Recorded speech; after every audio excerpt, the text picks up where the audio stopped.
mahasiswa yang juga hadir pada sore hari ini.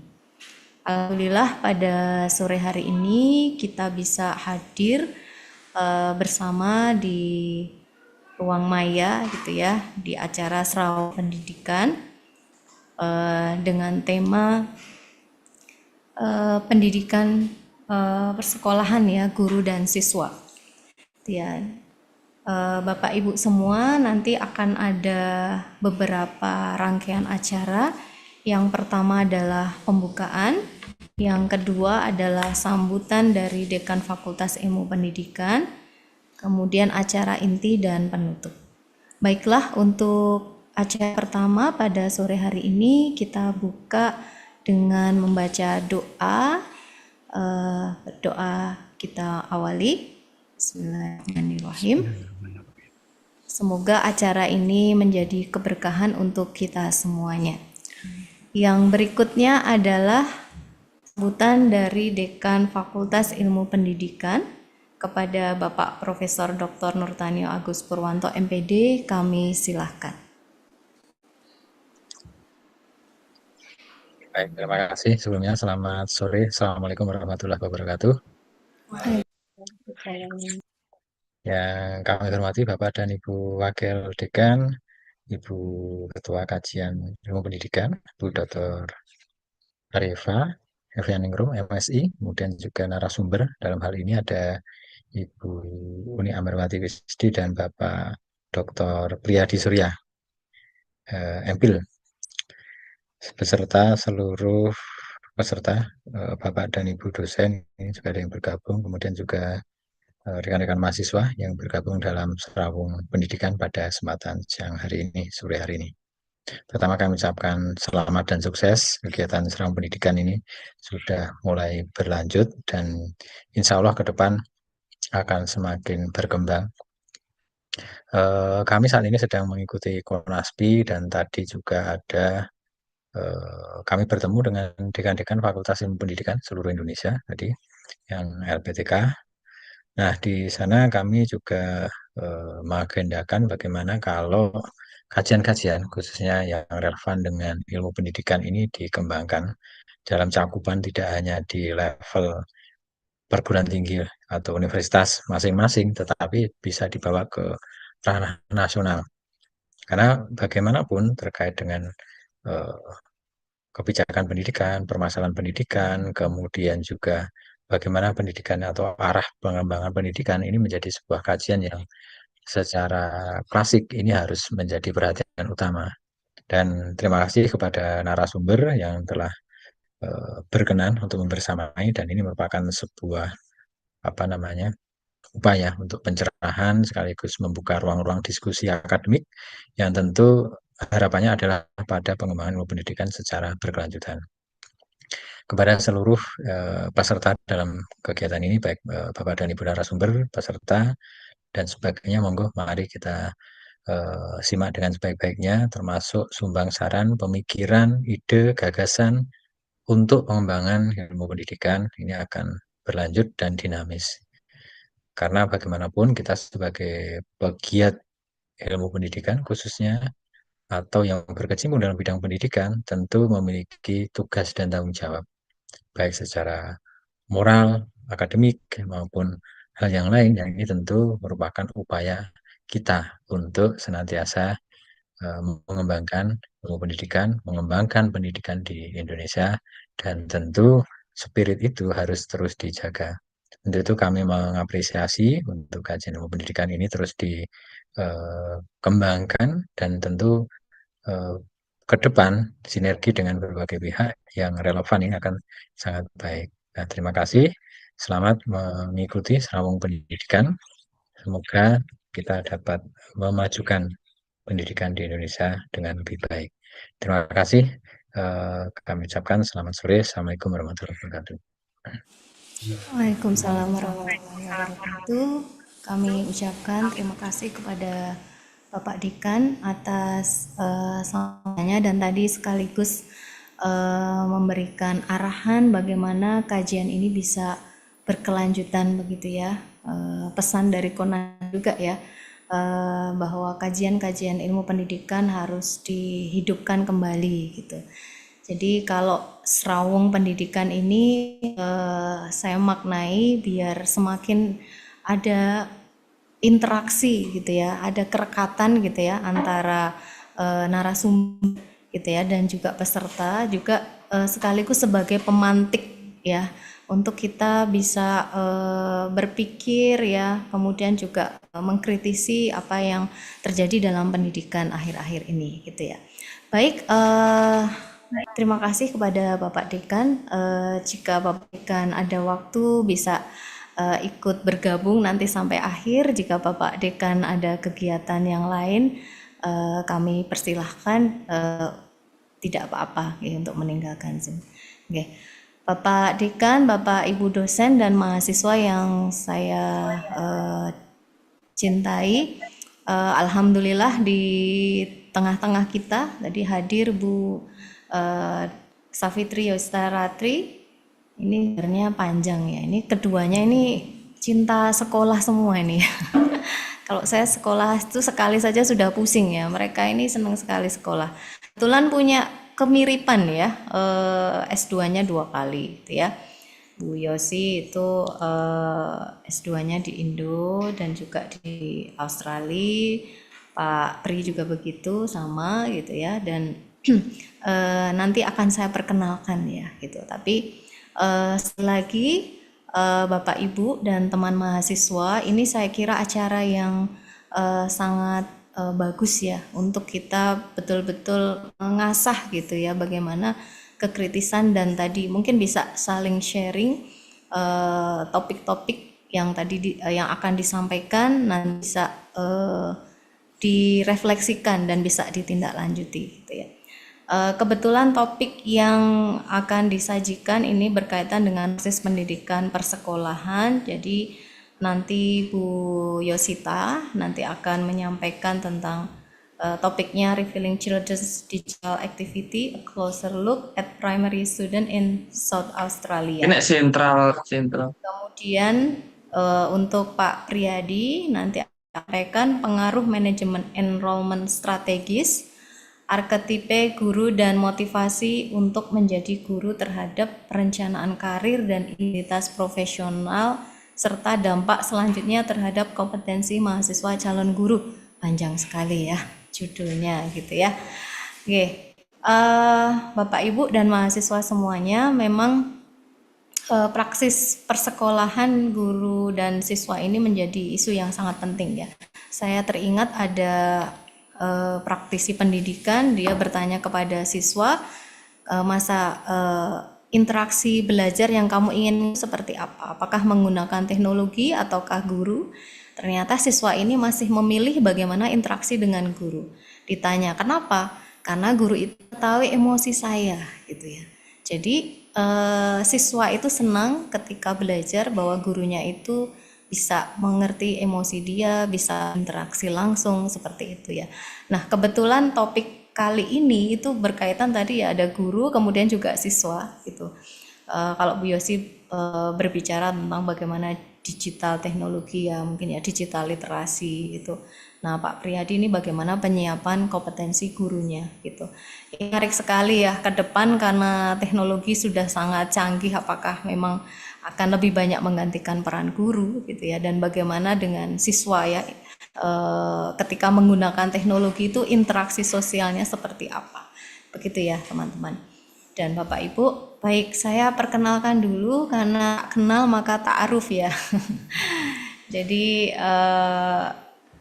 sebenarnya ini kalau Bu Yosita ini banyak banget ini ya, nanti kalau dibacakan CV-nya bisa selesai kita waktunya ya. Jadi saya persingkat saja, beliau tadi S1-nya di Geografi UGM, kemudian S2 yang pertama di UNY, kemudian S2 yang kedua itu di University of Adelaide, kemudian S3-nya di Adelaide juga ya gitu. Tapi pengalaman yang lain beliau memperoleh scholarship ya di short course gitu ya, di bermutu di Jepang ya, kemudian juga di Australia, kemudian juga di Amerika gitu ya. Kemudian beliau juga sebagai anggota internasional di ILA, ya, International Literacy Association ya. Kemudian juga mempunyai sertifikat reviewer for Elsevier gitu. Publikasinya banyak, tapi memang yang berkaitan dengan literasi, baik digital maupun moral literasi itu sangat banyak. Jadi teman-teman kalau misalnya mau berdiskusi gitu ya, nah ini beliau ahlinya di bidang ini. Oke, nanti bisa berkenalan lebih lanjut dengan Bu Yosi ya, karena CV-nya banyak panjang.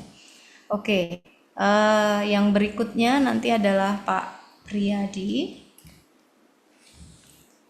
Ya, beliau S1-nya di UPI, kemudian S2-nya Administrasi Pendidikan ya, S2-nya di UPI juga yang pertama, kemudian yang kedua di University of Aberdeen UK, kemudian S3-nya di UNY.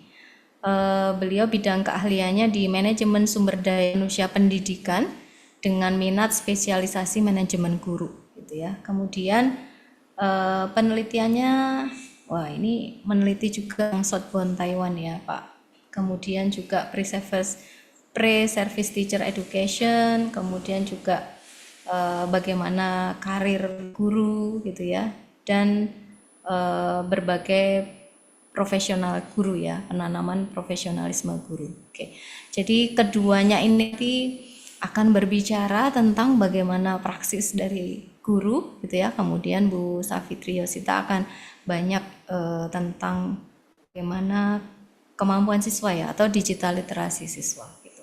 Baik, tanpa memperpanjang waktu, saya persilahkan untuk 30 menit ke depan Bu Yosita dulu. Oke, baik. Bu Yosita dulu. Monggo Bu Yosita. Ya, ini ya. Tes. Ya. Terima kasih Bu Uni sudah memoderatori untuk acara hari ini. Saya dan mengucapkan terima kasih kepada Bapak Dekan FIP UNY, juga jajaran Wakil Dekan FIPP UNY, mahasiswa S1, S2, dan S3 Universitas Negeri Yogyakarta, juga teman-teman dosen dan teman-teman tendik yang sedang bergabung di acara hari ini. Ya, perkenalkan nama saya tadi sudah disebutkan oleh Bu Uni, Safitri Yosita Ratih, namun saya dipanggilnya memilih Yosita gitu ya. Jadi Bu Yosita saja. Nah, untuk hari ini saya diberi kesempatan untuk memaparkan sesuatu yang saya bawa dari Australia, di mana saya sudah melaksanakan studi selama 4 tahun dan juga 1 tahun itu melakukan postdoktoral di South Australia atau Australia Selatan gitu. Untuk hari ini presentasi saya berjudul A Revealing Children's Digital Activity, a close look at primary student in South Australia, yang artinya kita mau melihat bagaimana aktivitas digital anak-anak sekolah di sekolah di Australia Selatan dilihat dari penggunaan aplikasi atau platform gitu. Dari pemaparan hari ini semuanya slide dalam bentuk bahasa Inggris, namun untuk penjelasan atau paparan saya menggunakan full bahasa Indonesia. Gitu. Ya, yang pertama mungkin.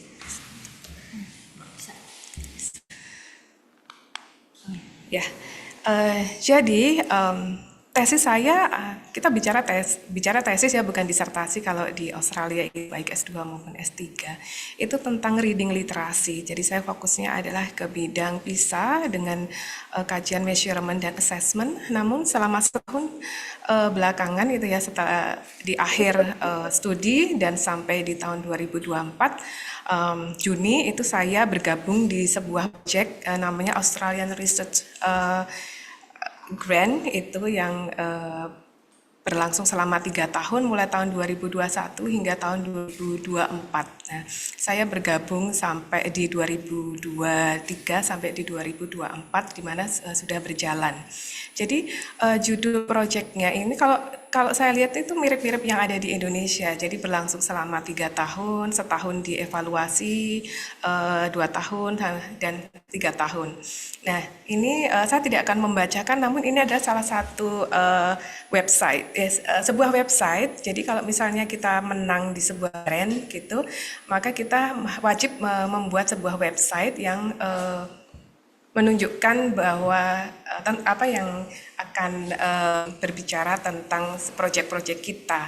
Itu di situ contohnya ada homepage-nya, ada research team, ada project updates, media. Jadi kalau misalnya diwawancari oleh media gitu ya, sumber-sumbernya dan juga kontaknya. Nah, proyek ini berjudul School and Home Network Digitally. Jadi proyek ini dimulai tahun 2021 gitu. Berangkat dari kondisi COVID. Ya, pada saat itu kan lockdown ya, lockdown di Australia, meskipun itu tidak banyak, namun tidak lama, mohon maaf, tidak seperti di Indonesia, namun itu tetap membuat sistem persekolahan itu menjadi dari sistem yang berangkat sekolah menjadi sistem yang home. Nah, dari situlah tim itu ingin mengeksplorasi bagaimana sebenarnya pola interaksi siswa SD itu dengan ekologi sosialnya, yaitu dengan peran sekolah dan juga peran orang tua. Sehingga proyeknya dinamakan School and Homes Networking Digitally. Proyek ini SAHND ini terdiri dari beberapa topik.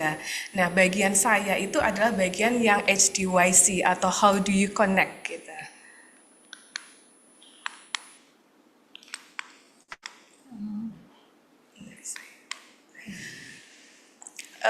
Saya bagiannya adalah How Do You Connect, jadi saya meneliti tentang social ecologist dan comparative study. Di sini saya membagi menjadi dua penelitian, di mana yang social ecology itu berbicara tentang keterlibatan aplikasi digital anak-anak atau digital engagement dan social network site atau kalau diartikan dalam bahasa Indonesia itu anggota jejaring ya, anggota jaringan, artinya bisa keluarga, bisa guru, bisa teman gitu ya. Itu secara kuantitatif dan komparatif studinya itu secara dianalisis secara kualitatif.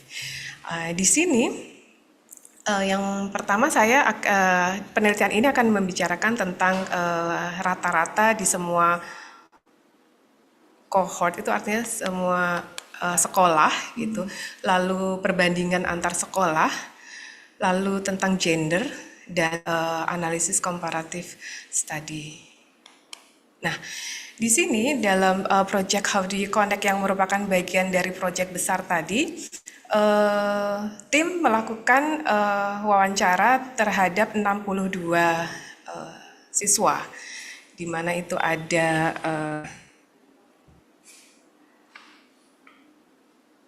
27 laki-laki dan 35 perempuan. 3 sekolah di sini, Saltbush itu 15 siswa, Trevern 28 dan Hakia, salah, Hakia itu 19. Masing-masing sekolah ini memiliki perbedaan. Gitu. Kalau Hakia itu sekolah Hakia ini adalah sekolah yang melayani komunitas imigran. Melayani komunitas imigran yang sudah menetap di Australia.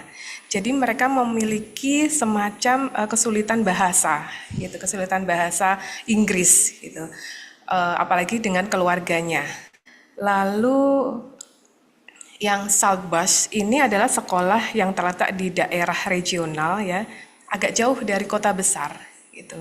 Itu apa namanya? lumayan bagus dalam hal IT-nya. Sementara kalau Trifon ini benar-benar sekolah yang bagus karena ini sekolah biasa atau sekolah private yang berbasis agama gitu, di mana siswanya itu merupakan siswa dari golongan menengah ke atas. Di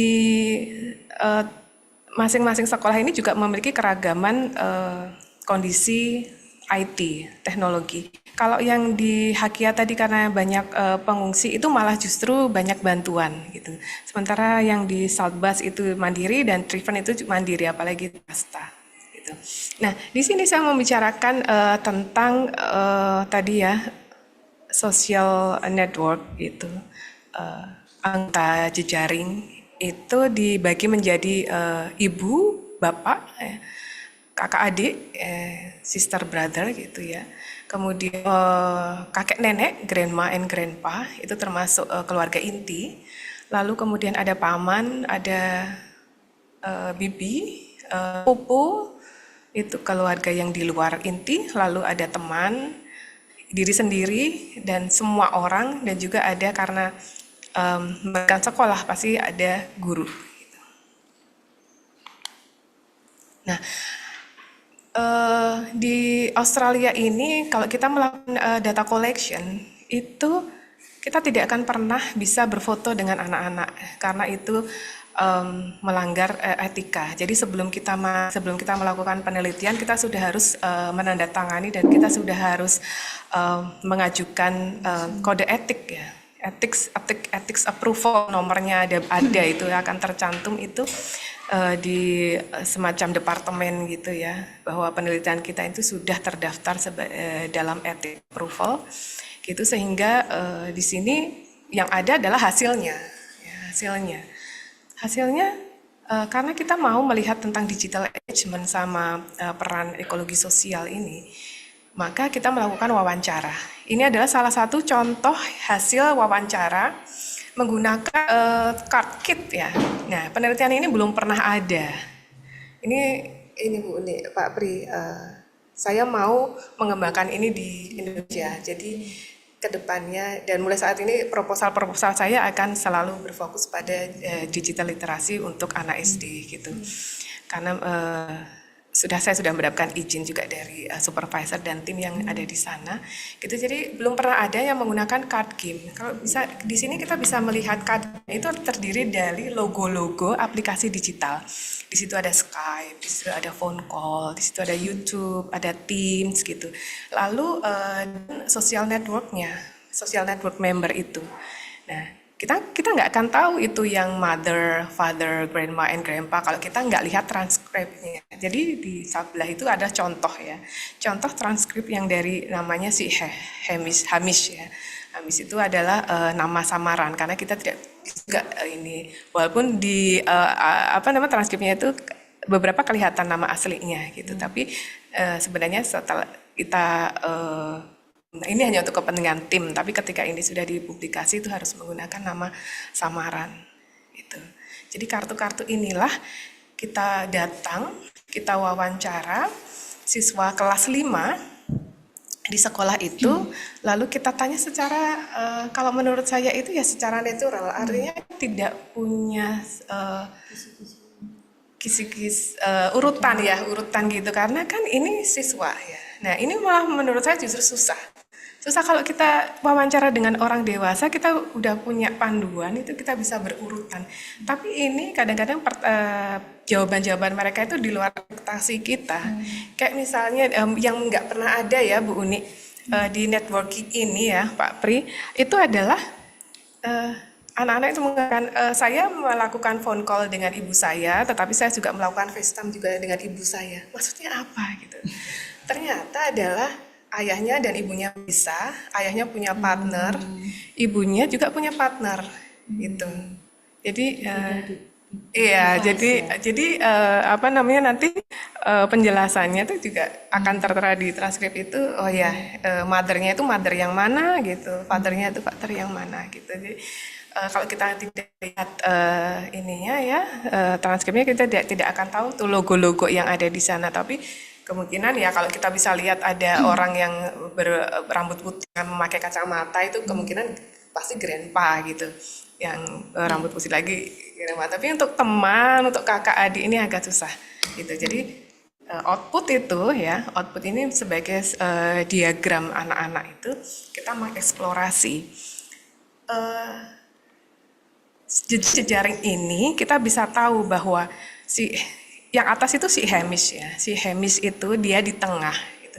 Dia terhubung dengan di situ ada dua bapak ya, itu dengan phone call gitu. Lalu dengan sepupunya itu dengan Skype gitu. Nah lalu dengan temannya menggunakan YouTube. Nah yang ada Teams itu adalah dengan teacher, dengan gurunya, karena saat itu adalah COVID gitu dengan Teams. Nah untuk yang Hamish ini agak ruwet gitu. Kalau kita tidak membaca transkripnya itu akan susah. Ini antara transkrip dengan gambar itu kita harus mix-matchkan bersama-sama saat analisis, itu sangat-sangat panjang. Lalu yang kedua adalah contoh itu si Daisy. Si Daisy itu menggambarkan dirinya dengan rambut panjang seperti itu. Ini lebih jelas nih. Dia menggunakan aplikasi Snapchat itu yang kuning itu ke atas itu ya. Itu dengan ayahnya gitu ya. Itu jelas itu garisnya gitu. Lalu menggunakan TikTok itu bersama teman-temannya itu yang ke kanan gitu ya. Lalu sebelahnya itu dengan ibunya itu dengan SMS message. Lalu dengan saudaranya cousins itu dengan FaceTime. FaceTime itu yang lambangnya kamera warna hijau itu. Lalu dengan diri sendiri dia selalu dia senang menggunakan YouTube. Gitu. Lalu yang ada logo orang itu adalah dia melakukan face to face. Ini kita lakukan selama 1 tahun dengan 62 siswa. Nah, hasilnya secara kuantitatif ini ya, penggunaan perangkat digital. Gitu. Kalau dilihat di situ, ini tim sudah meranking ya. Saya sudah meranking. Bagian saya memang bagian yang banyak kuantitatif menganalisis data. Gitu. Di Australia itu YouTube number 1. YouTube ada aplikasi nomor 1. Gitu. Lalu berikutnya di nomor 2 adalah interaksi menggunakan telepon, phone call. Ketiga FaceTime, saya bacakan 10 ya. Keempat Microsoft Teams, karena ternyata mereka tidak menggunakan Zoom, tapi menggunakan Teams. Kelima adalah SMS. Keenam Snapchat. Nah, Snapchat ini salah satu memang sangat populer di Australia untuk anak-anak, gitu, anak-anak dan remaja. Ini ya, ini mirip-mirip ya semacam WhatsApp juga, tapi dia lebih interaktif, lebih eye catching dan lebih ada map location yang itu yang anak-anak itu suka menggunakan platform itu. Lalu kemudian Roblox ini adalah sebuah permainan ya.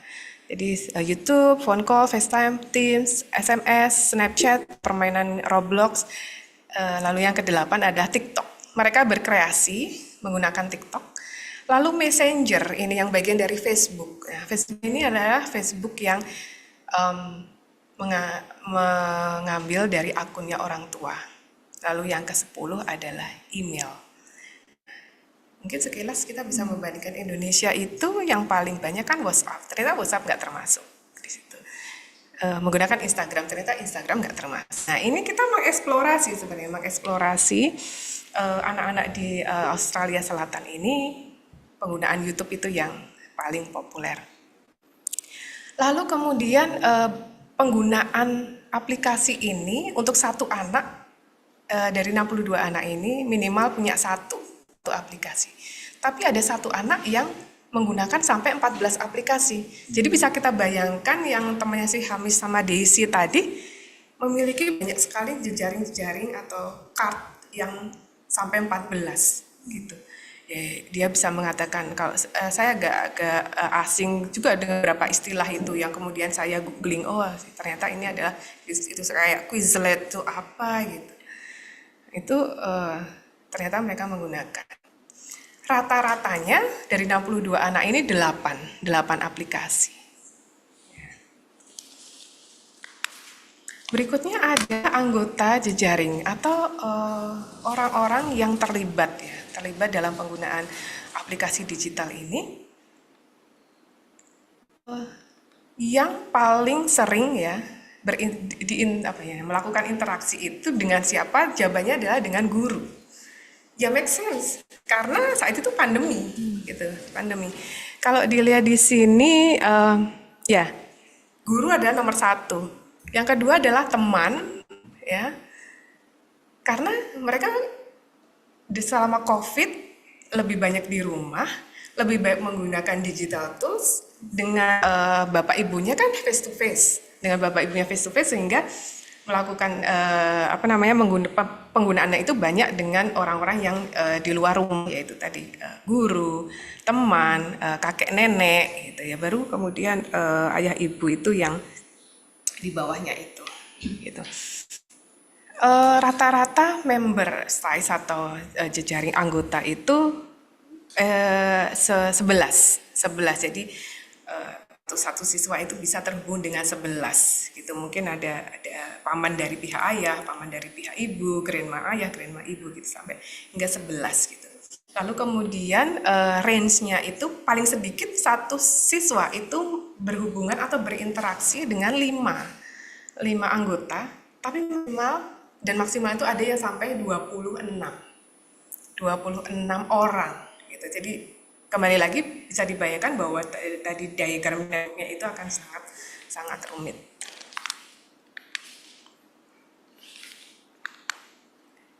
Nah, ini adalah salah satu contoh penggunaan phone calls ya.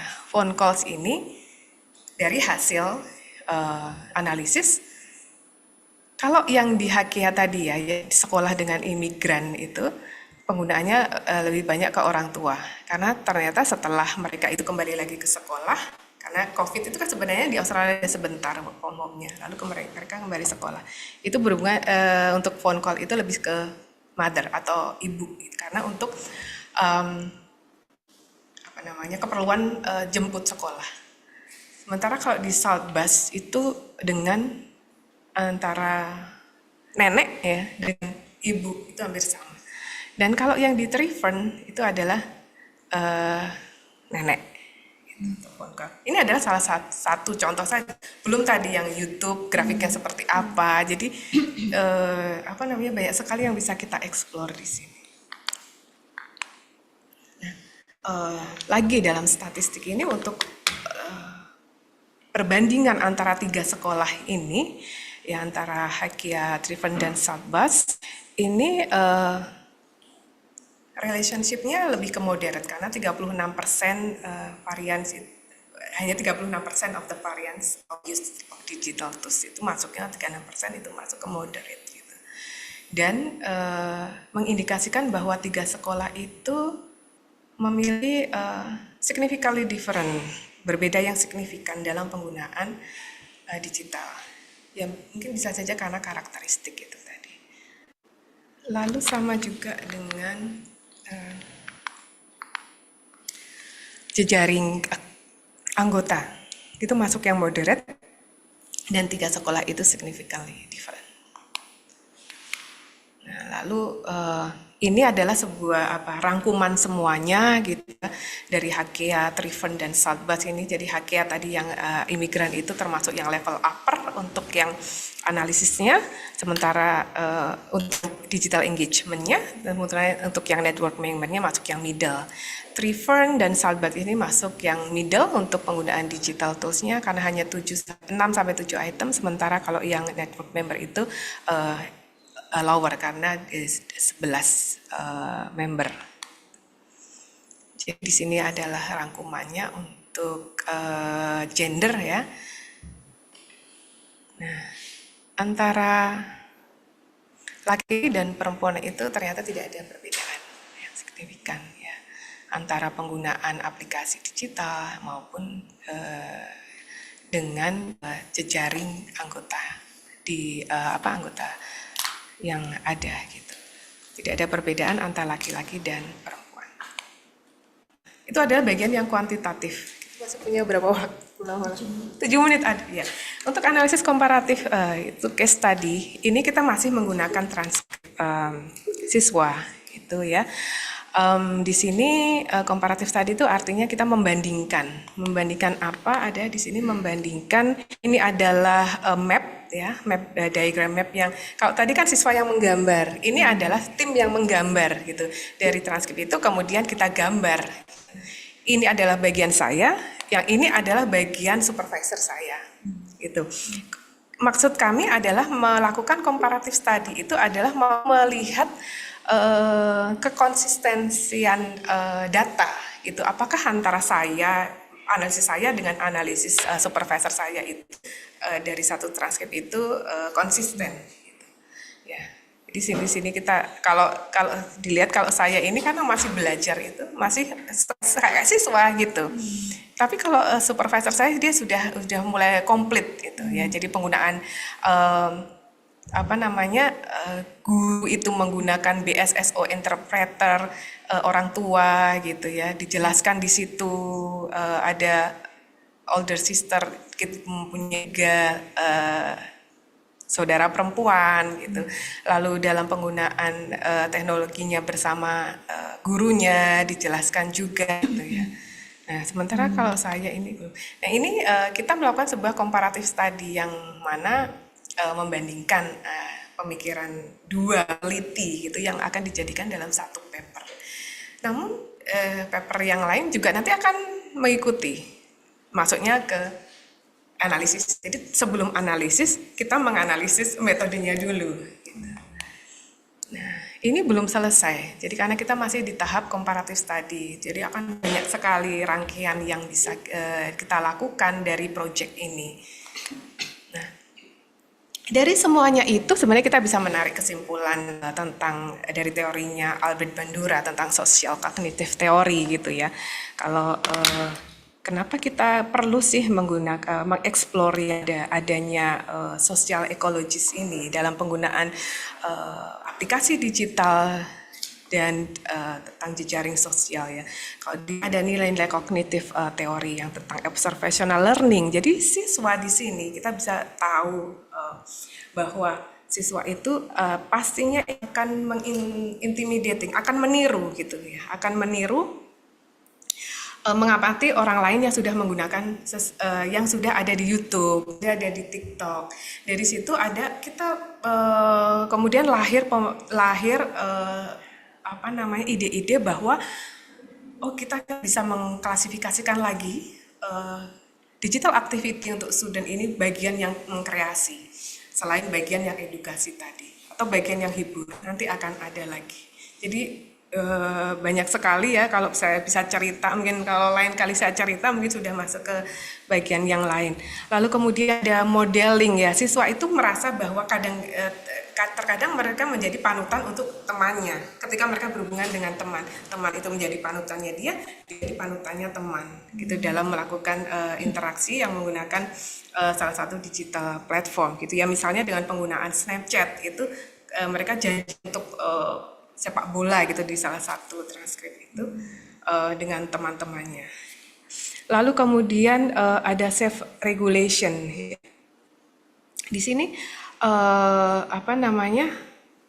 dari teorinya Bandura ini kita bisa melihat bahwa anak-anak juga merasa berperan untuk termotivasi dengan penggunaan ini ke depannya, manfaatnya depannya gitu.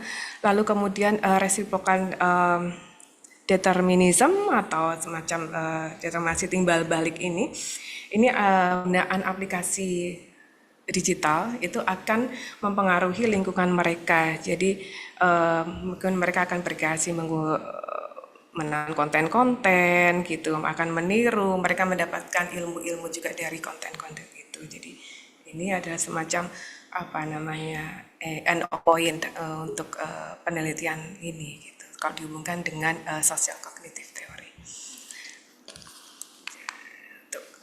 Nah, kalau tadi kan saya mengatakan bahwa bidang yang saya tekuni adalah digital literasi. Namun kalau di sini pertanyaannya adalah apakah kita sudah bisa melihat kemampuan digital literasi gitu ya? Jawabannya adalah belum. But these findings will be a baseline to explore the digital literacy skills in the further research. Jadi kita baru bisa masuk ke digital literasi setelah sudah bisa mengeksplor apa yang sudah tadi kita dapatkan dalam digital engagement dan social network itu. Jadi sosial ekologi nanti hasilnya akan bisa masuk untuk dianalisis ke digital literasi, karena digital literasi itu definisinya adalah the ability to read, understand, to analyze. Kita masih sebatas untuk menggunakan, tapi belum yang sampai mengkritisi gitu. Jadi belum bisa mengatakan penelitian ini yang berhubungan dengan skill di bagian digital literasi, sehingga makanya digital literasi saya taruh di bagian terakhir. Ya, untuk final thoughts ya, jadi kesimpulannya itu menganalisis digital network itu tujuannya adalah eksplorasi tentang hubungan sosial, jadi ekologi sosial yang nanti akan mempengaruhi kehidupan sosial mereka untuk anak-anak. Kemudian dari analisis jaring tadi memberikan insight, memberikan perspektif bagaimana struktur atau tren ya, tren yang dinamik ya. Dinamik ini adalah salah satu kunci sosial ekologi. Jadi kedinamisan inilah yang menjadi kunci sosial ekologi, penelitian sosial ekologi nanti, yang tidak akan berhenti di sini, tapi ini masih banyak rangkaian-rangkaiannya, karena seperti yang saya katakan tadi, kita belum masuk ke digital literasi, kita masih masuk ke bagian overview sebenarnya. Lalu kemudian dari penggunaan teknologi ini akan mempengaruhi siswa-siswa yang secara sosial yang lebih kompleks dan dinamis, dan yang terakhir adalah jika kita memahami tentang interaksi digital ini akan mensupport policy ya. Policy itu ya artinya bahwa kita bahwa teknologi itu selalu bermata dua, ada yang manfaat, ada yang pasti distracted gitu. Nah, itu kita belum masuk di situ, kita baru mengeksplorasi. Ya. Kiranya itu untuk sebagai slide terakhir ini saya punya quote ya.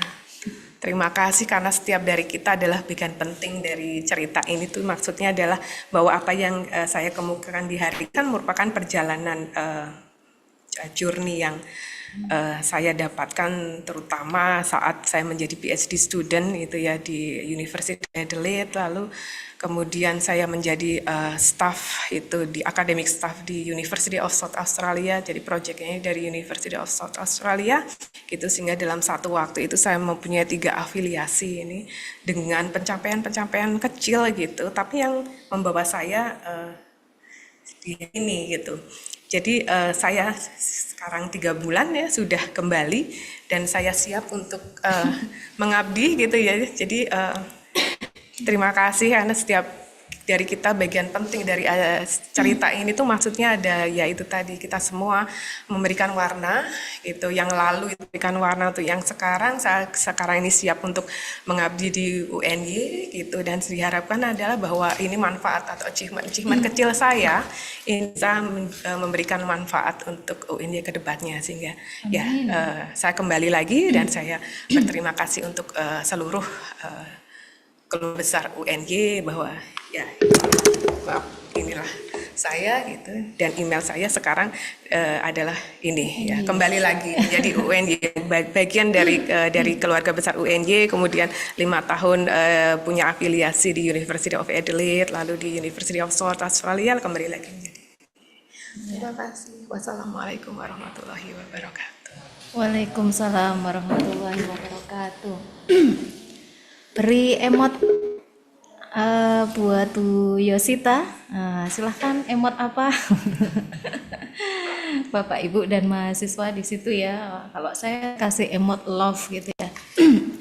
Kenapa? Karena Bu Yosita ini agak culture shock katanya pas awal-awal ya gitu. Kalau di Australia kan kerjanya teratur ya Bu. Sangat teratur. Sekarang sudah siap dengan apa? deadline dan juga undangan WA yang 4 jam. ya WA 24 jam. WA 24 jam dan undangan mendadak ya itu sudah siap beliau gitu ya. Itu tadi yang beliau katakan siap mengabdi dengan perjalanan yang cukup panjang tadi ya selama 5 tahun ya Ini mana? di Australia sebagai staff di USA, kemudian di Adelaide gitu ya. Baik, menarik sekali ya dan Bapak Ibu dan mahasiswa, tadi kita tidak hanya disuguhi hasil ya secara substansial di penelitian tadi berkait dengan digital activity-nya siswa yang ada di sana gitu ya, tapi juga kalau Bapak Ibu dan teman-teman mencatat bagaimana proses penelitian ya tadi yang mungkin kalau di Indonesia nih kadang kita agak-agak menafikan bagaimana concern ya, maksudnya menandatangani kesediaan kemudian tidak memfoto ya, kemudian bagaimana Satu lagi Bu Uni. Oh, iya. Dari semua wawancara itu siswa itu tidak ada yang memiliki handphone sendiri atau devices sendiri. Iya. Jadi semuanya adalah pinjam Orang tua, termasuk akunnya. ya, oke. Jadi apa ya, tertib ya. Kalau belum 14 tahun ya. Belum 14 tahun, ya. Belum 14 tahun tidak memiliki digital device gitu ya. Ini juga menarik saya kira ya.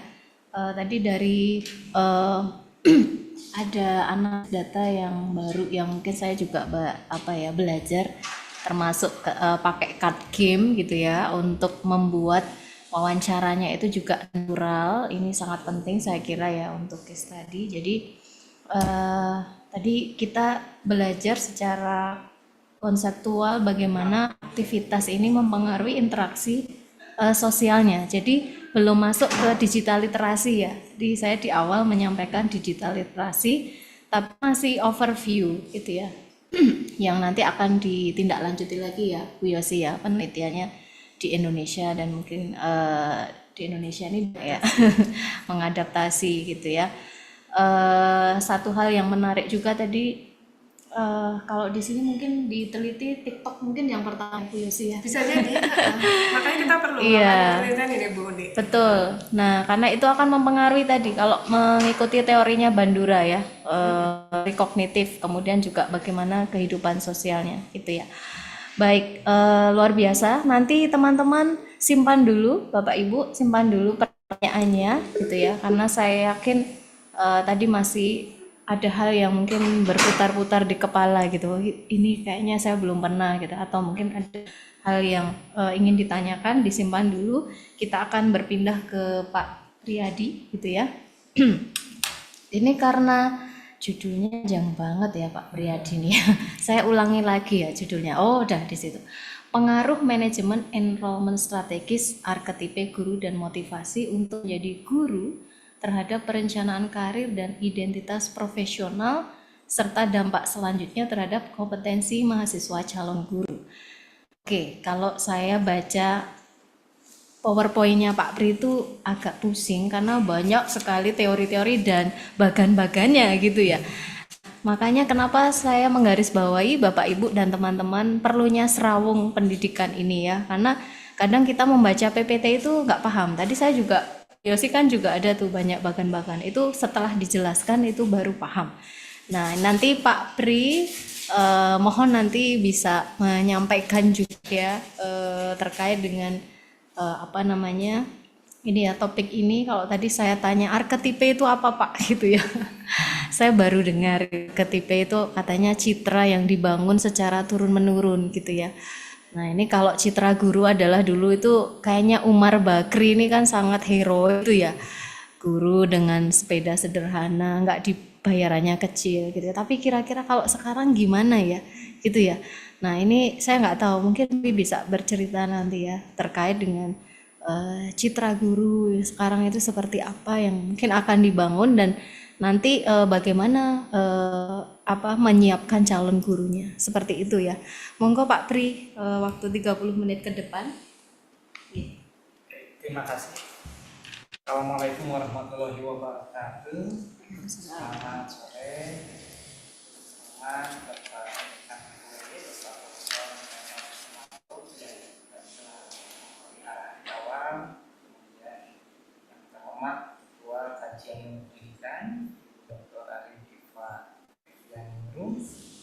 Prestasi dan hadirin yang berbahagia. Izinkan saya untuk menyampaikan paparan ilmiah yang merupakan disertasi saya di program studi S3 Manajemen Pendidikan UNY, lulus tahun 2002. Jadi ini penelitiannya sudah tepat 1 tahun lebih juga, 1 tahun 2 bulanan. Menyambung dari yang disampaikan Bu Yoni, ujungnya itu cerita, dan kalau saya awali cerita, tema manajemen enrollment strategis ini sebetulnya proposal awal saya waktu melakukan PhD ke University of Aberdeen.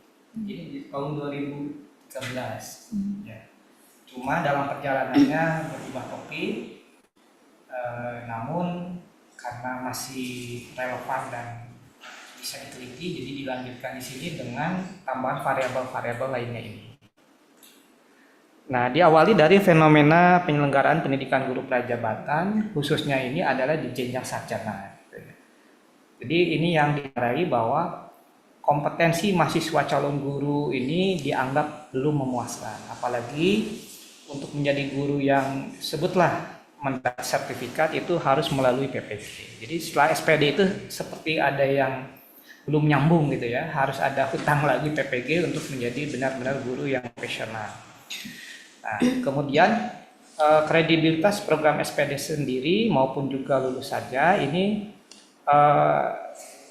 ada kecenderungan menurun ya, meskipun ini harus didalami lagi. Menurun dalam artian SPD di masa lalu berbeda dengan yang sekarang, karena tadi level profesionalisme guru itu akan dimantapkannya di jenjang berikutnya, itu PPG gitu. Jadi baik SPD maupun yang bukan SPD itu tetap akan wajib ikut PPG untuk mendapat predikat guru profesional. Kemudian ada mitos guru. Nah, ini berhubungan dengan arketipe guru itu. Ya, arketipe itu istilah di psikologi saya meminjam, bahwa sesuatu cara terhadap fenomena tertentu yang ditangkap oleh individu dan menjadi memori kognitif yang sudah kolektif begitu. Jadi tanpa berpikir panjang gitu, kalau seseorang ditanya apa itu guru, nah itu tadi citra-citra yang muncul itu sudah melembaga, dalam arti masyarakat sudah banyak menjawab ke arah yang sama. Misalkan tadi pahlawan tanpa tanda jasa ya. Jadi kalau dianggap pengabdian itu sudah di bawah alam sadar gitu, langsung terungkap gitu ya. Nah, itu akan multitafsir, bernampak negatif dan positif. Kemudian di sisi manajemen enrollment strategis, ini di perguruan tinggi LPTK, Lembaga Pendidikan Tenaga Pendidikan yang khususnya mencetak calon guru itu, dalam hal manajemen enrollment itu tidak menyelenggarakan secara spesifik bagi calon guru.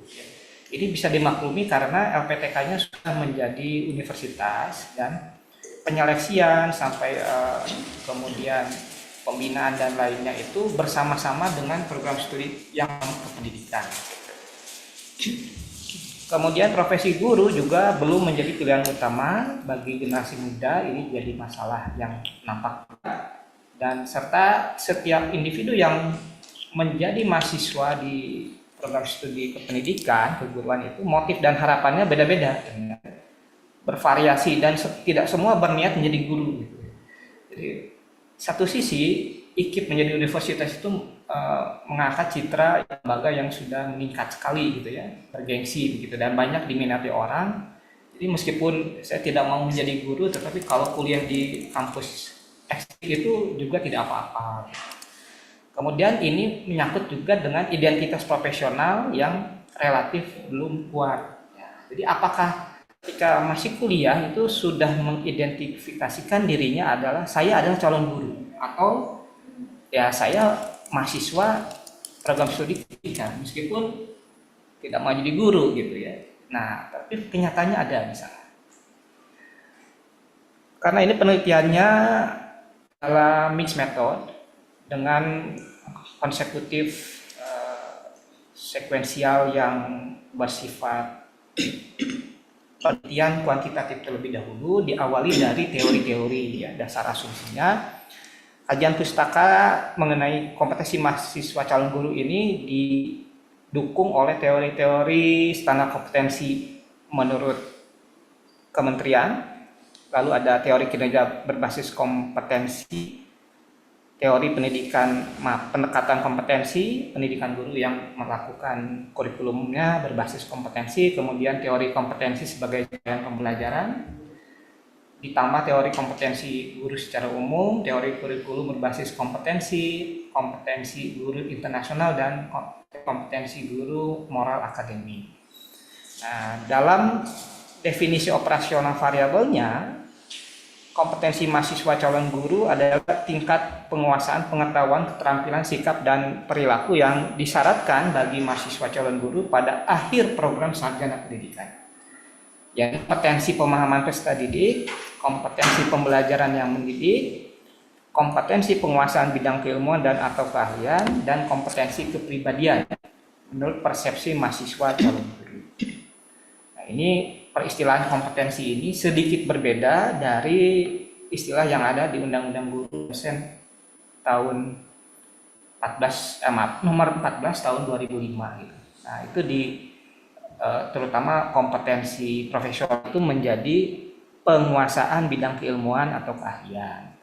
Pedagogi diistilahkan menjadi pembelajaran yang mendidik. Itu contoh yang kembalikan kepada esensi filosofisnya.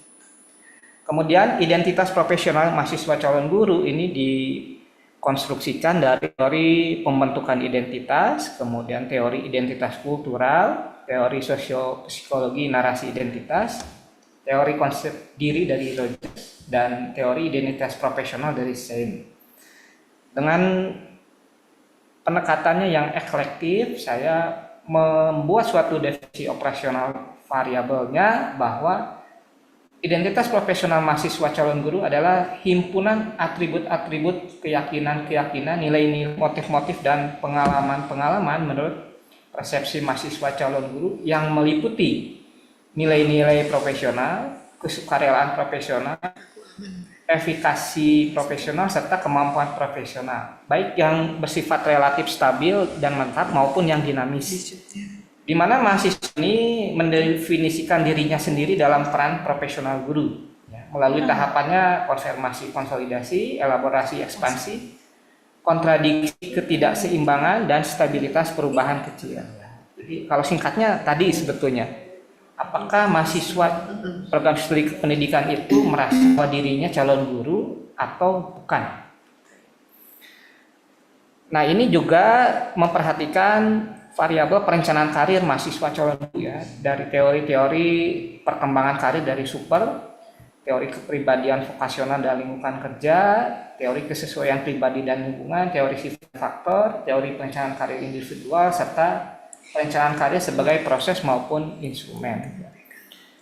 Definisi yang saya tetapkan pada penelitian ini adalah perencanaan karir mahasiswa calon guru adalah kegiatan eksplorasi pekerjaan berupa mempelajari karir guru, menjalani pengalaman sebagai calon guru, mendapatkan informasi tentang profesi guru, dan memilih profesi guru sebagai pekerjaan menurut persepsi mahasiswa calon guru. Tujuannya ini mendapatkan kejelasan dan kekhususan profesi guru dan konsep diri yang tepat bagi seorang guru. Berdasarkan pemahaman tentang profil karakteristik diri yang didukung dengan pengetahuan tentang persyaratan, kelebihan, dan kebermanfaatan, kompensasi, prospek profesi guru, serta penalaran nasional atas kesesuaian profil dan karakteristik diri. Dengan persyaratan dari profesi guru, atau pula menjadikan guru sebagai karir antara sambilan atau pilihan kedua. Jadi sementara jadi gurunya atau memang sambilan dengan profesi lain atau sebagai pilihan kedua. Variabel berikutnya adalah motivasi untuk menjadi guru. Ini tadi sempat disebutkan mahasiswa yang secara formal terdaftar di program studi kependidikan itu ternyata ada yang juga tidak mau menjadi guru, tapi juga ada yang memang mau menjadi guru. Motivasi untuk menjadi guru diturunkan dari teori nilai pengharapan dari Tolman, teori pencapaian tujuan, kemudian teori determinasi diri dari Lacey and Ryan, teori motivasi tujuan dan jabatan, serta teori motivasi untuk menjadi guru yang lebih spesifik. motivasi mahasiswa dalam definisinya di sini adalah motivasi mahasiswa untuk menjadi guru merupakan harapan, keinginan, dorongan internal, eksternal, termasuk motivasi, altruisme, baik sifatnya mandiri maupun berupa kehendak dan pilihan, maupun bersifat terkontrol berupa paksaan dalam rangka mencapai tujuan menjadi guru, yang diaktualisasikan dalam sikap dan perilaku calon guru yang berorientasi pada penggunaan, pengetahuan dan keahlian, unjuk kerja, keterikatan dengan tugas, keterikatan dengan ego, kerjasama dan kompetisi. Nah, menurut persepsi mahasiswa calon guru. Variabel seterusnya tadi ini dengan rendah hati saya akui mengambil dari ranah psikologi dan dari teori arketipenya Carl Gustav Jung ya. Secara umum, kemudian ada teori arketipe guru internasional dan teori arketipe guru Indonesia. Yang dimaksud arketipe guru menurut mahasiswa calon guru adalah gambaran sosok guru menurut persepsi mahasiswa calon guru yang terbentuk dari alam bawah sadar berupa pola-pola atau tema-tema yang diturunkan secara umum turun dari leluhur dan tertanam dalam pikiran orang-orang secara kolektif. Yang meliputi persona, anima, animus, bayangan diri, dan yang mana sosok guru adalah seorang filsuf, pemberi arah, pembimbing, pendakwah, pahlawan tanpa jasa, penerang penghancur kegelapan, digugu dan ditiru, serta guru demokratis pembangkit kemandirian. Persona itu seperti sebagai apa gitu ya, topeng personanya. Kemudian animus itu ada double peran atau sisi diri dia gitu. Dan bayangan diri itu bayangan dan diri ya, bayangannya dan juga diri itu sendiri atau egonya. Kemudian manajemen enrollment strategis ini dari sisi manajemen, teori manajemen enrollment ada organisasi dan sistematis, kemudian teori manajemen enrollment yang komprehensif dan integratif serta fungsi-fungsinya dapat diartikan di definisi ini adalah manajemen enrollment strategis merupakan kebijakan organisasi dan perangkat aktivitas sistematis di perguruan tinggi LPTK menurut persepsi mahasiswa calon guru yang meliputi penelitian dan perencanaan enrollment, pemasaran, penerimaan, rekrutmen, seleksi, orientasi mahasiswa baru, serta bimbingan dan layanan retensi, bantuan finansial, perencanaan karir magang, kegiatan kemahasiswaan, pencatatan dan registrasi untuk mendukung pencapaian prestasi mahasiswa calon guru. Retensi itu adalah upaya dari organisasi agar mahasiswanya tetap kuliah sampai selesai.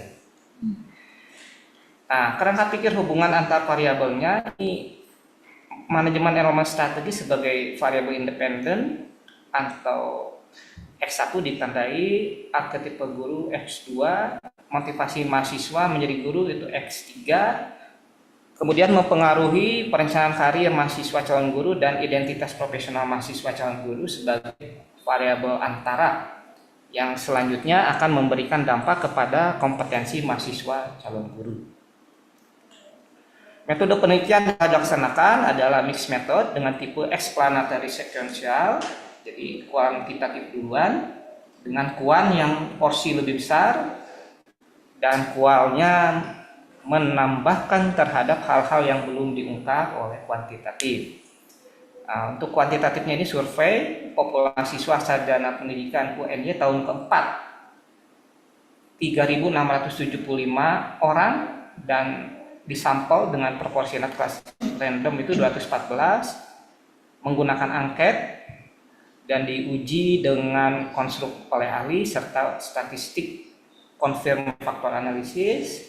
Analisis yang dilakukan selanjutnya adalah pengukuran model ya, menggunakan persamaan struktural atau SEM. Sedangkan kualitatifnya ini wawancara semi terstruktur kepada 3 mahasiswa UNY, 3 dosen UNY, dan 3 dosen FKIP perguruan tinggi dari 3 universitas berbeda.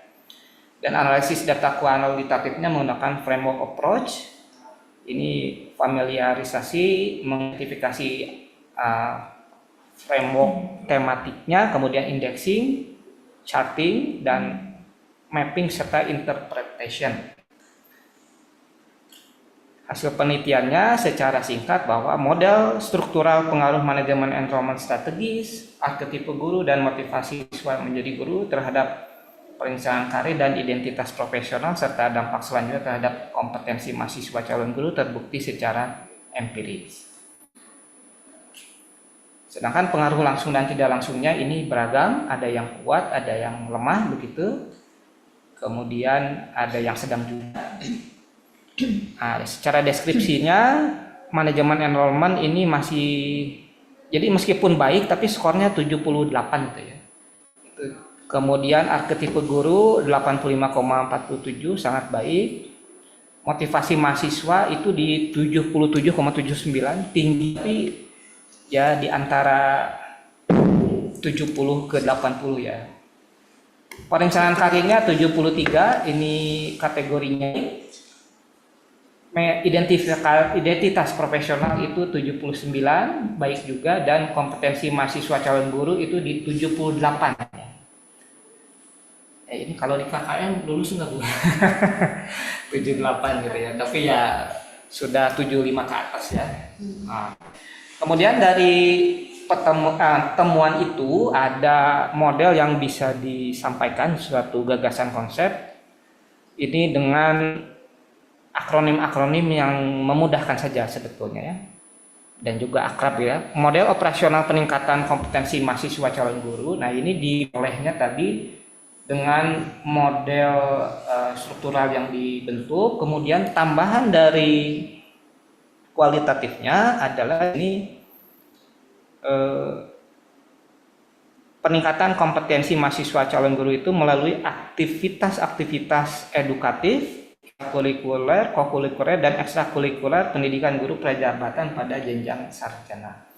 Nah, jadi secara umum penelitian dan perencanaan itu dimulai di enrollment mahasiswa. Jadi perguruan tinggi itu perlu melakukan research dan juga mengidentifikasi sehingga dapat memetakan siapa sih sasaran utamanya calon mahasiswa itu yang lulusan SMA sederajat yang memang potensial dan memiliki bakat dan minat yang kuat menjadi guru begitu ya. Kemudian pemasaran, sosialisasi, menentukan target calon mahasiswa yang dibidik ya, bisa juga melalui talent scouting. Kemudian penerimaan, rekrutmen, seleksi, ada tes, non tes, dan apabila dimungkinkan ini wawancara. Memang secara teknis akan membutuhkan banyak sumber daya, tapi penggalian minat dan bakat serta tadi ya panggilan jiwa untuk menjadi gurunya bisa digali melalui wawancara. Kemudian orientasi mahasiswa ini termasuk profil program studi dan profesi guru diberikan gambaran awal, lalu layanan bimbingan, retensi, bantuan finansial serta layanan karir dan magang. Nah, pilihan berikutnya itu adalah mengandalkan guru BK dan guru di SMA sederajat sebetulnya. Jadi pengarahannya dimulai dari itu karena mendaftar itu ketika masih kelas 12 SMA sederajat. Kemudian arketipe guru ini menguatkan persona guru dan diri guru, mana sosok guru adalah seorang filsuf, pemberi arah, pembimbing, pendakwa, pahlawan tanpa tanda jasa, penerang penghancur kegelapan dan digugu ditiru, serta demokratis pembangkit kemandirian. Motivasi untuk menjadi guru, kemudian ini indikator-indikator yang tadi sebetulnya peringkat karir, kemudian identitas profesional juga, penguatan atribut-atribut, keyakinan dan nilai motif sebagai calon guru begitu, dan kompetensi mahasiswa calon guru ini juga meliputi kompetensi ya, pengalaman peserta didik, pembelajaran yang mendidik, penguasaan bidang keilmuan dan sikap. Satu lagi terakhir, sebetulnya yang ingin tertarik itu yang ini ya tadi sebetulnya khas temuan arketipe guru di khususnya LPTK di UNY yang kecenderungan kultur Jawa begitu.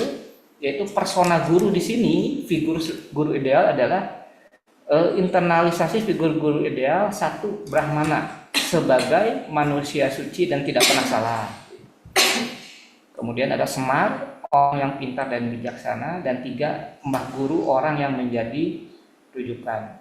Dan seterusnya itu secara singkat, dengan adanya profesionalisme guru, temuan yang masih saya ingat adalah mulai bergesernya peran guru secara sosial di masyarakat, yaitu kalau dulu ada apa-apa Bapak Ibu guru itu dimintai tolong. Nah, sekarang aktivitasnya sudah profesional tuh karena habis waktu di sekolah, tuntutan kerjanya tinggi, pendapatan sudah mulai membaik bagi yang sudah mendapat profesional statusnya ya.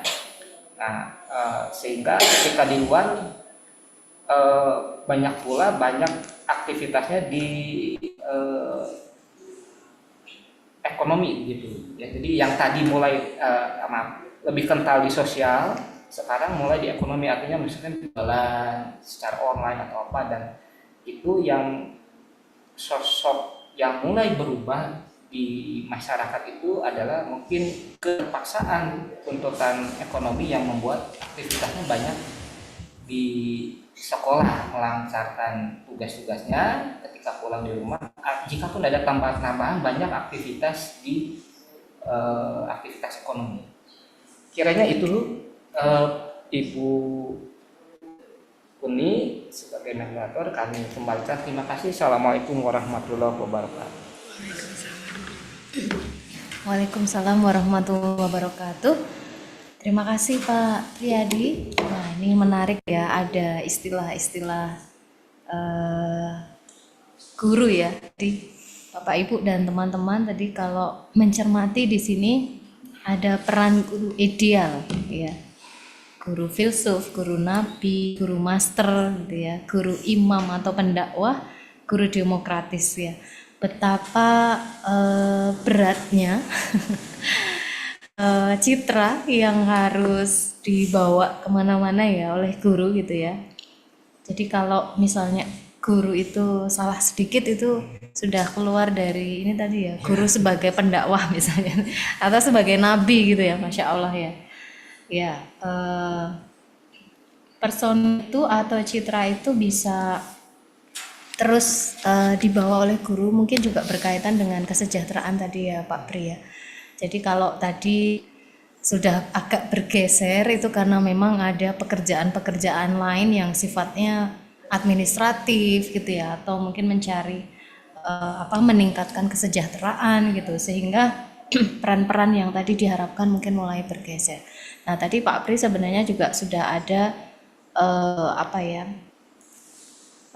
cara-cara yang bisa ditempuh ya oleh universitas dalam hal ini, baik dari intrakurikuler, kokurikuler, dan ekstrakurikuler, dengan menetapkan pada beberapa kompetensi tadi gitu. Nah kita sebagai LPTK saya kira ini juga menjadi R ya, kira-kira dari persona guru yang ingin dibangun. Nah aktivitas-aktivitas yang dilakukan di kampus apakah sudah cukup mendukung seperti itu ya, ataukah kalau tadi sudah dilakukan mungkin perlu juga ada evaluasi. Baik, tidak berpanjang kata, ini di Zoom sudah bergabung, alhamdulillah hari ini ada 207 peserta ya yang bergabung. Untuk itu kami persilahkan jika Bapak Ibu dan mahasiswa bisa sharing ataupun bertanya gitu. Baik, silahkan di Zoom bisa raise hand dan nanti bisa open mic atau boleh menuliskan di chat Zoom, nanti akan saya bacakan seperti itu. Oke, baik, yang pertama ada Pak Zefrin. Ini dari Gorontalo, betul? Iya Bu, mahasiswa Pasca. Oh iya, baik, mahasiswa Pasca dari Gorontalo ya. Baik, berarti saya bilang, wah kalau mahasiswa ini mas-mas ya. Oke, Mas Zefrin ya. Silahkan bisa bertanya, bisa open mic.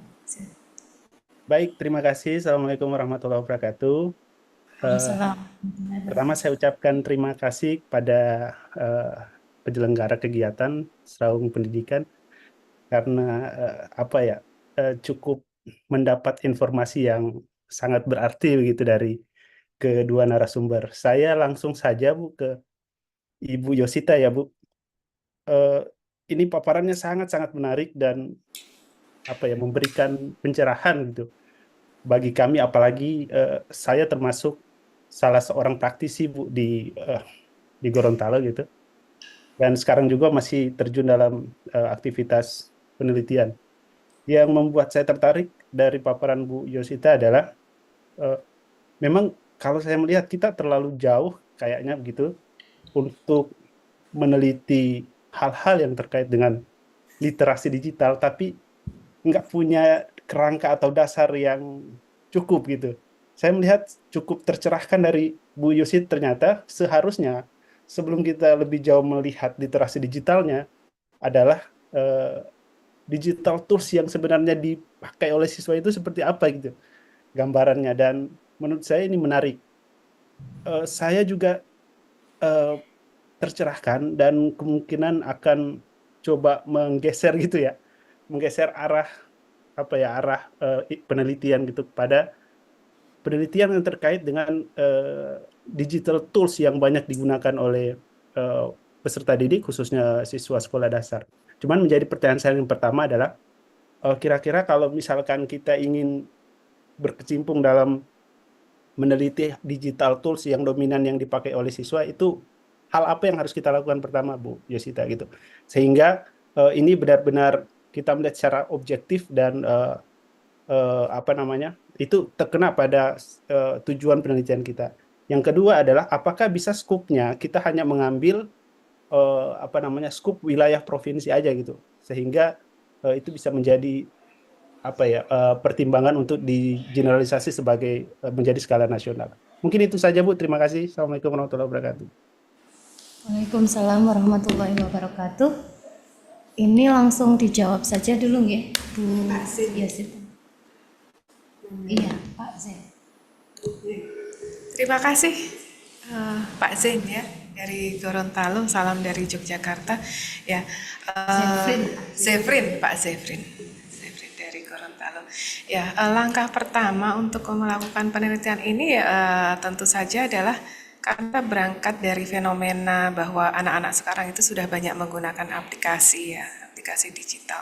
Kalau menurut saya, kalau di Indonesia ini saya justru tertarik dengan mereka itu di peran orang tua ini membebaskankah atau tidak? Artinya, apakah orang tua ini membelikan handphone itu secara bebas atau Kesadaran. ya dengan kesadaran ya, kata Bu Uni itu saya bahasanya juga agak bingung gitu. Karena ya kita bisa melihat kalau di toko-toko kadang ada orang tua yang memang membelikan devices untuk anaknya gitu. Jadi saya malah justru pengen berangkat dari situ. Dan juga kalau mengadaptasi dari yang sudah kami lakukan di Australia Selatan pun itu bisa kita mengeksplorasi satu provinsi, tapi dengan sekolah dengan karakteristik yang berbeda, Pak Zefrin. Kalau misalnya yang seperti saya tadi di SD swasta dengan teknologi yang sangat bagus gitu. Karena kita kan mau melihat sosial ekologinya ya, ekososialnya ya. Jadi kita bisa bercerita gimana sih kreativitasnya menggunakan TikTok gitu. Gimana sih orang tua itu memfasilitasi gitu. Lalu dikaitkan lalu ditambah juga dengan sekolah yang negeri gitu ya. Sekolah negeri yang ada di kota bisa. Kan kalau pengungsi nggak ada ya kalau kita mau mengadaptasi yang tadi gitu. Atau ditambah dengan sekolah yang ada di daerah yang dijangkau gitu. Dari perbedaan itu kita bisa membuat banyak sekali studi ya. Nah, yang tadi saya tunjukkan ini masih bagian yang sangat dasar informasi penggunaan aplikasi dan keterlibatan social network. Nah, dari situ kita bisa melihat kegiatan apa saja yang bisa kita dapatkan dari penggunaan aplikasi itu. Pertama, pendidikan itu jelas. Apakah mereka menggunakan, bagaimana mereka menggunakan itu untuk kepentingan pendidikan? Kedua, hiburan, gitu. Apakah menggunakan, bagaimana mereka menggunakan aplikasi itu sebagai hiburan? Lalu komunikasi, bisa jadi kreativitas, bisa juga ketertarikan. 5 bidang itu sudah sangat banyak. Satu bidang bisa jadi satu paper. Gitu. Jadi makanya saya benar-benar tertarik dan ingin mendalami ketika saya ini 3 bulan sudah living di Indonesia ini, karena situasinya kan berbeda gitu. Dan apalagi saya nanti kan fokusnya di Jawa, atau sementara Pak Zefrin nanti bisa di Sulawesi, itu bisa sangat-sangat menarik gitu. Gitu? Oke. Oh, baik. Ya, tadi Pak Zefrin sudah terjawab pertanyaannya. Saya kembalikan dulu. Baik, terima kasih Bu, udah Bu. Iya, nanti bisa kolaborasi itu ya, Pak Zefrin ya. Siap. Ayo. Ya, di beberapa pulau gitu. Iya benar-benar. Siap Bu. Ya, nanti istilahnya hak paten untuk card gamenya itu dari UNY, dari VIP UNY, itu bisa dimanfaatkan karena kami sedang mengembangkan itu. Oke, nah nanti memang perlu eksplorasi ya, karena itu bagaimana penggunaannya saya kira kita juga perlu tahu gitu ya. Karena kalau tadi kan hanya gambar, itu gimana cara penggunaannya. Gitu. Baik, sebelum saya memberikan kesempatan lagi, di sini ada permintaan ini ya. Pak Joko Sri Soekardi menyampaikan di chat, Pak Buyos dan Pak Priyadi selamat untuk materinya sebagai awal tema diskusi ini. Alangkah baiknya kedepannya bisa diperluas kajian pada tataran mikro, bisa diperluas kajian meso, kronos, dan makro. Gitu. Oke. Dengan senang hati. Iya. Dengan senang hati. Iya. Atau Pak Pri tadi mungkin bisa menambahkan dulu kalau dari sisi ini bagaimana Pak Pri? Oke, dari mikro, meso, kronos, dan makro. Wah, ini agak dalam ini pertanyaannya itu nih ya nanti Pak Pri ya. bagian Pak Joko Mawon Iya. untuk melengkapi lah ya. Tapi saya menyambung tadi saja dari Pak Zefrin dan Ibu Savitri Yosita Ratri dari sisi guru ataupun calon guru ya. Sekarang digital literasi itu kan diawali memang dari lingkungan sosialnya, bagaimana manusia itu berinteraksi dengan device ya, istilahnya device pegawai tersebut. Nah, fenomenanya ya di Indonesia memang banyak pengguna anak-anak ya, meskipun secara aslinya akun aja daftar kan harus ada batas usia gitu, SD sudah pakai, tapi ya kembali karena pandemi itu jadi serba darurat gitu. Nah, yang berikutnya lagi adalah sosok guru yang mungkin sekarang mulai ramai ya, adalah membuat konten dengan anak-anak gitu ya. Kemudian tapi kontennya pun apakah itu konten edukatif, kemudian di platform yang memang juga layak anak gitu atau ramah anak begitu ya. Saya kurang paham settingannya ada nggak gitu ya untuk anak-anak gitu. Nah, juga yang memang atau kontennya menari bersama gitu di TikTok gitu. Saya jarang mengikuti TikTok gitu ya. Saya ikut, tapi mungkin ada ya. Kalau di search itu ada gitu. Misalkan guru membuat konten, guru membuat vlog, atau guru membuat kegiatan bersama dengan siswanya begitu. Nah, ini isunya inilah perbedaan dengan yang di Australia tadi mungkin. Ketika ada anak-anak itu untuk difoto aja, oh ini bahaya atau harus hati-hati begitu ya. Boleh nggak nih foto anak ini dimuat di sekolah, di website atau di segala macam media promosi gitu. Nah, itu di Australia dan Di Inggris waktu saya studi juga gitu, sangat strict gitu. Jadi kalau nggak ada izin nggak boleh gitu. Nah kalau yang di Indonesia ini antara bahwa dia membuat video atau apa yang memang tujuan untuk edukasi, tapi tadi concern dalam artian identitas yang terungkap, wajah jelas dan halnya itu memang di Indonesia saya entah bagaimana itu sudah dianggap kelaziman biasa. Wallahu alam bagaimana apakah dampak dari hal semacam itu penggunaan devices dan juga konten dan diunggah di dunia maya, tapi anak-anaknya itu terekspos jelas dan guru juga memanfaatkan hal tersebut. Itu untuk bahan renungan saja. Baik. Terima kasih Pak Pri ya, tadi menambahkan dari sisi guru juga ya, bagaimana bisa memanfaatkan itu dari untuk membuat konten-konten kreatif. Baik, selanjutnya ada pertanyaan dari Made ya. Maaf. Ini ibu atau Bapak ya? Maaf Bapak. Bapak Mide Payama?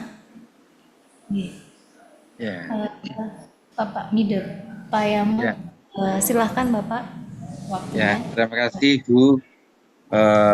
Perkenalkan, saya mahasiswa S2 UNY.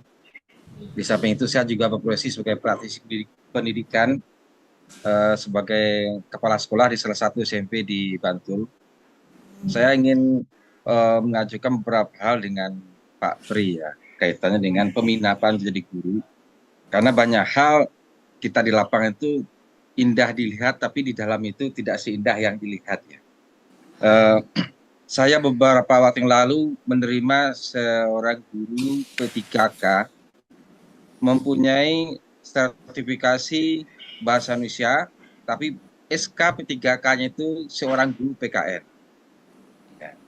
Ini suatu hal yang ingin saya minta pendapat dari Pak Pri, kaitannya minat orang atau mahasiswa menjadi guru kaitan dengan regulasi yang ada. Saya akan berikan contoh. Saya menerima seorang guru menjadi guru bahasa Indonesia, tapi latar belakang pendidikannya bukan bahasa Indonesia, tapi karena diberikan pendidikan pelatihan 10 hari sehingga menjadi profesional.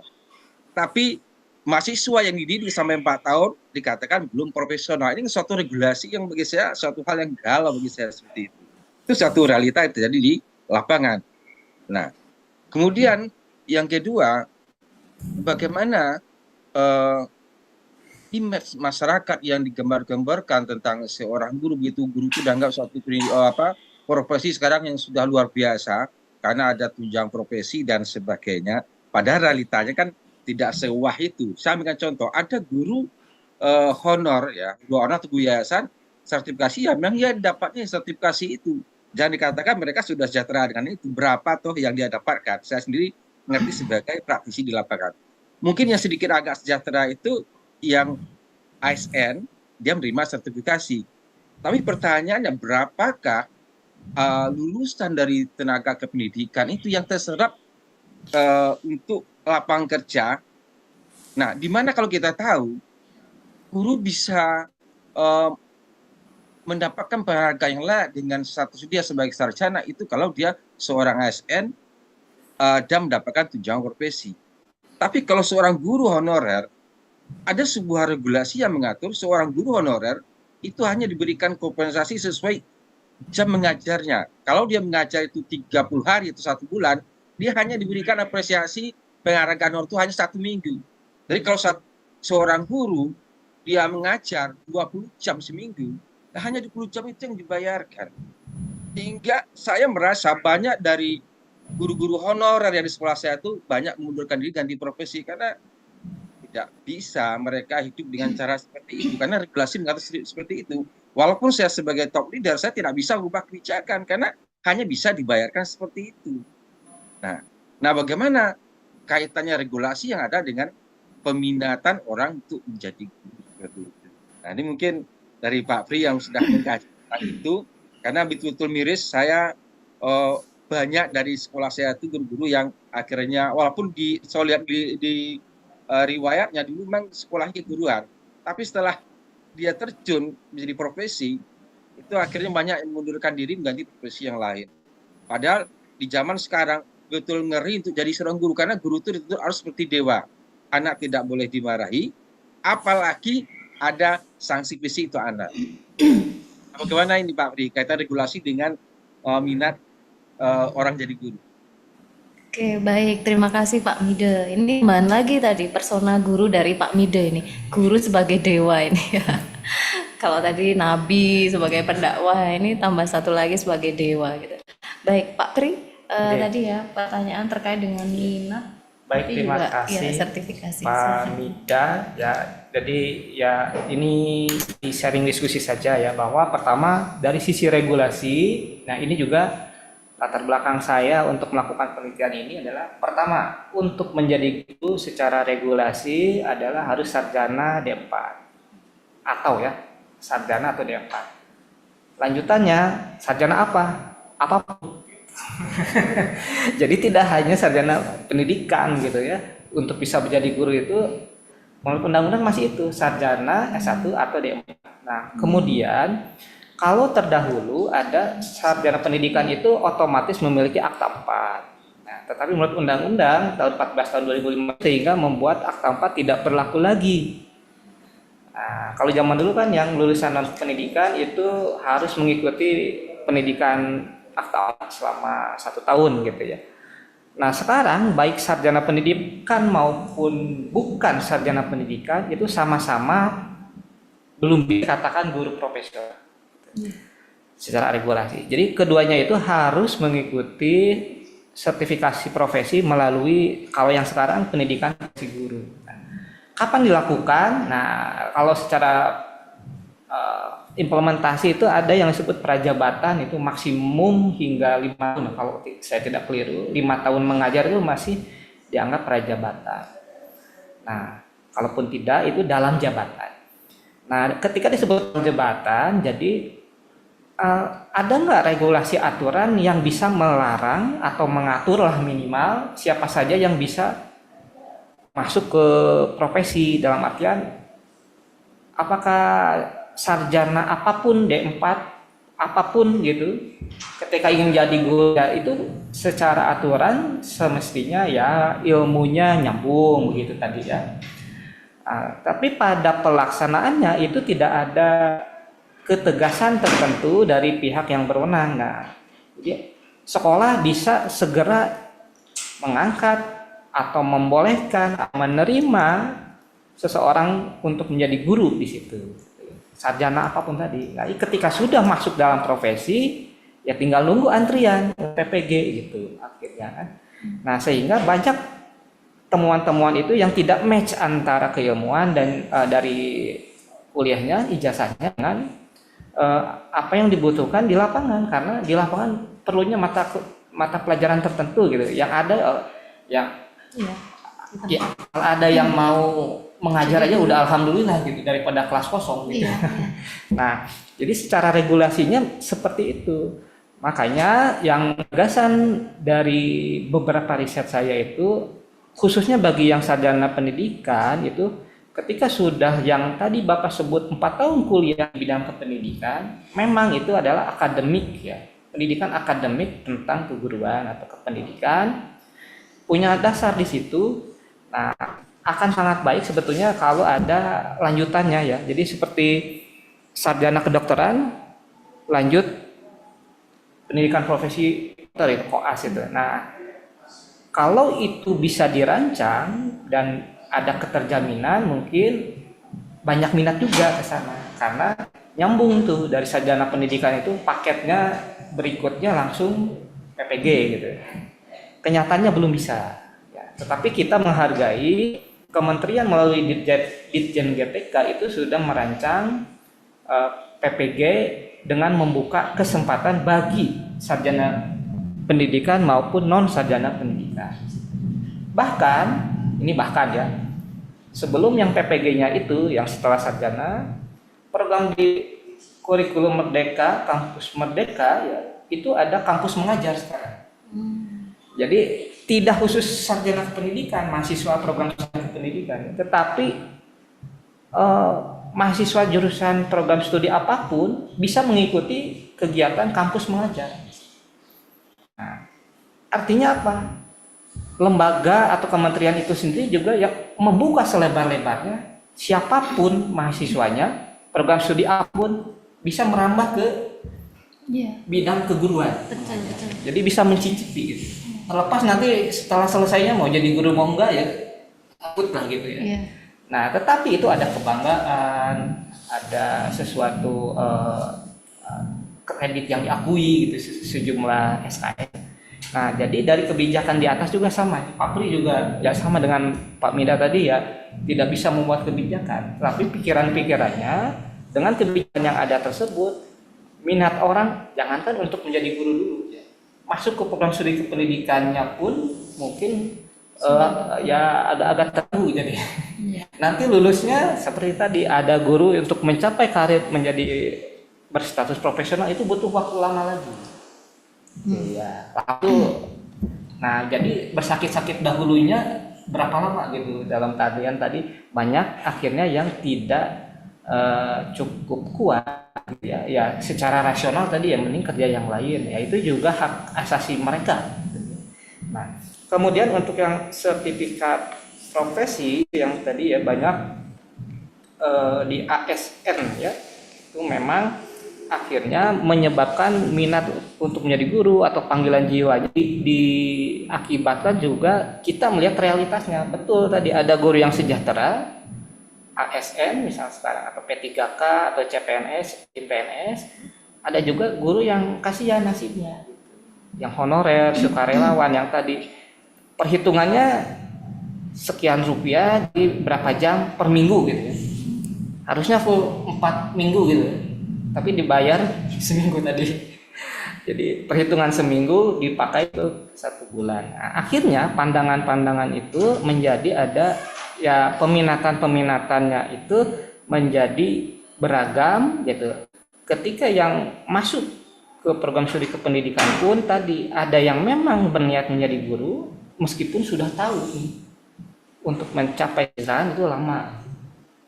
Tapi dia tetap karena panggilan jiwa. Tetapi ada juga yang secara rasional ya minatnya setengah-setengah atau bahkan tidak ada minat sih karena dalam proses perkuliahannya sekarang bisa ada kegiatan-kegiatan lain yang mungkin sesuai minat ya. Di IAIN itu sekian SKS bisa diambil, kemudian setelah lulus kita mau jadi apa itu juga dikembalikan ke individualnya.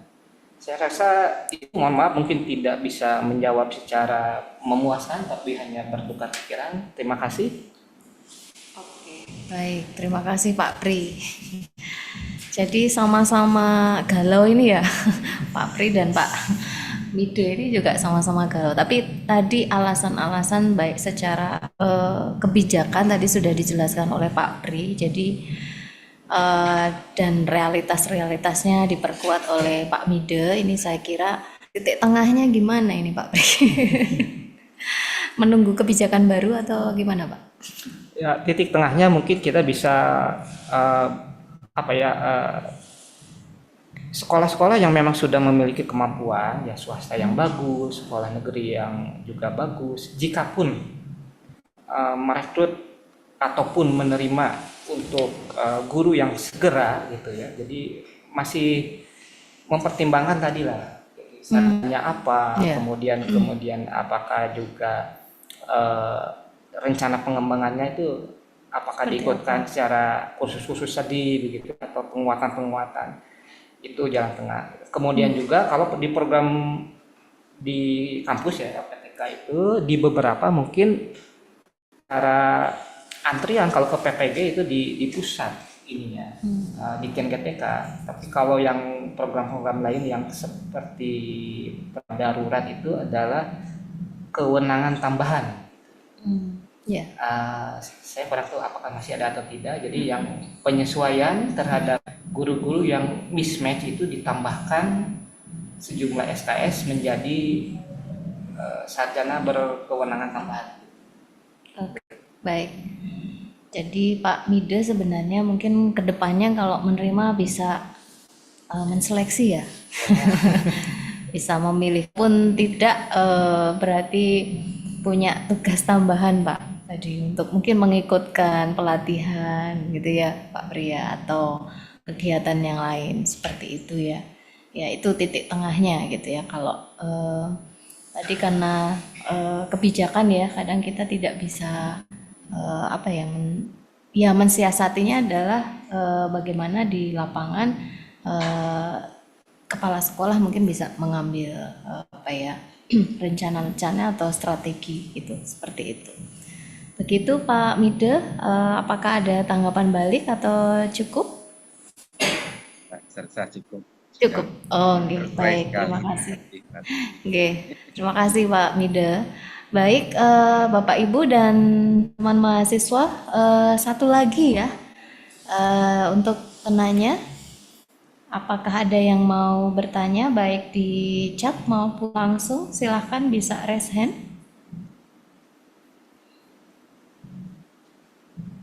Pas kayak jam 5.